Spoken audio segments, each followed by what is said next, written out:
If someone in your life does even one of these 5 things, run. This isn't overreacting, it's protection. In this video, you'll learn 5 subtle but critical warning signs that experts and survivors say can expose a psychopath in plain sight. These aren't just red flags, they're escape routes. Let's start with the one you'll feel in your gut, even if you don't know why. And if you've ever commented on a video like this, stay with me. I'm featuring a few powerful viewer stories at the end. Some of them are chilling. One of them might even be yours. Sign 1. Emotional mimicry. The first sign is emotional mimicry, when someone shows correct emotions. But something just feels off. It's not that they don't express feelings, they do. Smiles, concern, even tears. But the timing, intensity, or duration is always just slightly wrong. A former colleague once described a manager like this. He'd smile too fast, like flicking a switch. Show perfect concern when someone shared bad news, but then glance at his phone mid-sentence. It always felt acted. That's the tell. Their emotions don't reach their eyes. And the second they think no one's watching, the expression disappears. These reactions aren't awkwardness. They're rehearsals. Psychopaths don't feel the way others do. They study how we look when we feel and perform it back to us like a mask.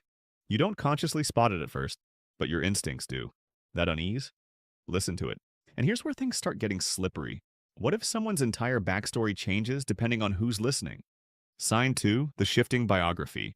The second sign is the shifting biography, when someone tells different versions of their life story depending on who's listening. Sure, everyone shares selectively, but this is deeper, full-on identity shape-shifting. A woman in a support group discovered her partner had told 3 completely different life stories. To her, he was a misunderstood artist. To colleagues, a tech entrepreneur. To friends, a world traveler raised abroad. None of it aligned. The goal isn't connection, it's control.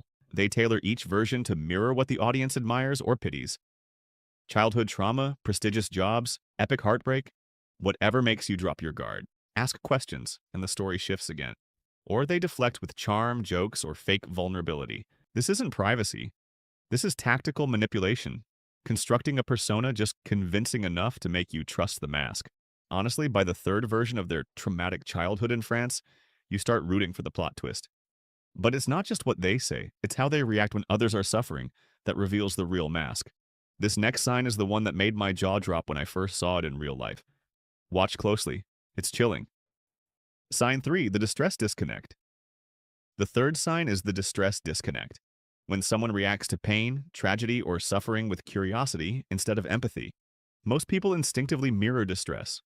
We wince, frown, feel it in our bodies. But psychopaths? They stay emotionally still. Or worse, they seem interested. A trauma counselor once said, "Watch who leans in with questions when someone shares pain. Not to comfort, but to analyze." It's like they're collecting data. They don't flinch at your pain, they study it and use it. They'll ask probing questions about awful events, but stay oddly upbeat or detached. You'll catch a glint of fascination when others would be disturbed. They might say all the right sympathetic words, but underneath something's missing. That human echo of emotion just isn't there. It's not morbid curiosity, it's a missing gear. A neurological gap where empathy should be. They're not trying to relate, they're trying to understand how to fake it better next time. This is where the manipulation goes from subtle to social warfare. And most people never see it coming. And don't forget, I'm sharing some real viewer stories right after sign 5. These comments say the quiet part out loud. Sign 4, the triangulation trap.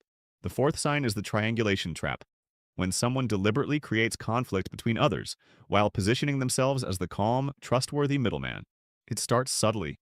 "I probably shouldn't say this, but..." Or "They told me not to tell you," followed by a bomb that makes you doubt someone else. A workplace mediator shared a case where a new hire quietly poisoned a close-knit team. He'd pass along private comments, misquotes, half-truths, until everyone was isolated, confused, and only trusted him. When the truth came out, he played shocked and betrayed. If one person is always in the middle of the drama, they're not the peacekeeper, they're the puppet master. Psychopaths do this to fracture connections, because divided people are easier to control. If someone always seems to be the one in the middle of drama, ask yourself who benefits from that. Spoiler, it's not a coincidence. It's emotional chess, and you're the pawn. Up until now, they've played nice. But the moment you say no, that's when the real face shows up. Sign 5, the boundary backlash. The 5th sign is the boundary backlash, when someone reacts with outsized anger, manipulation, or cold rage the moment you say no. Most people feel a little disappointed when they don't get their way. Psychopaths, They treat it like a personal attack.